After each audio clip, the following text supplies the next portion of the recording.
There was a time when I believed that having the perfect plan was everything.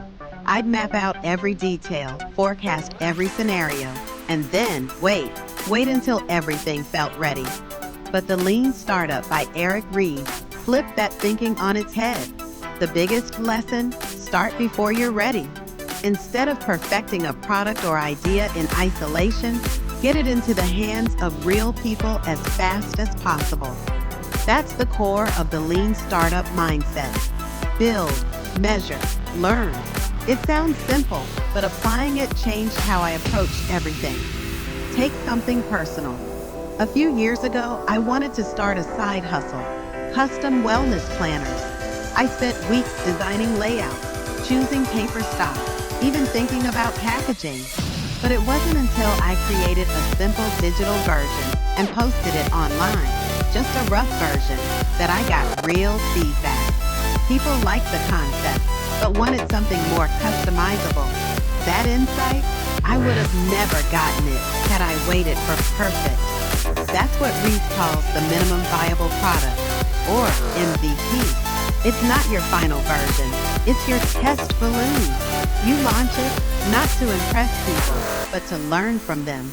In my career, this mindset made me shift from being a perfectionist to being a problem solver. At work, we were planning a new service. In the past, we'd have spent months in development, but this time, we applied lean principles. We launched a small, stripped-down version of the service to a small audience. And guess what? The feedback not only helped us fix issues early, it completely reshaped what the service became. Another big takeaway from the book: validated learning. It's about learning what your customers actually want, not what you think they want.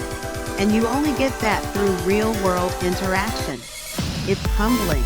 It forces you to listen, to pivot if needed. In life, we tend to fear the pivot.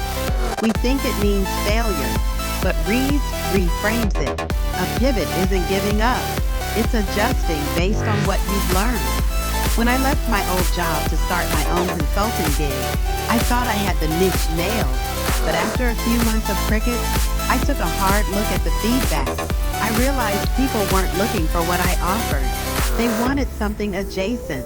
So I pivoted, rebranded, and leaned into what the market was telling me. That decision saved my business. And here's something I wish more people took from the book. Innovation isn't just for tech startups. It's for your career, your side hustle, your relationships, even your habits. Anytime you're trying to improve something, lean thinking helps. Try something small. Measure the results. Reflect. Adjust. Repeat.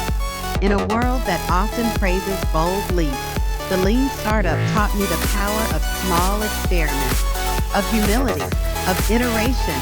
I've stopped waiting for perfect. Now I focus on progress. And I found that clarity often comes not before action, but through it. So whether you're launching a business, exploring a new passion, or just trying to grow, remember this: you don't need to have it all figured out. You just need to start.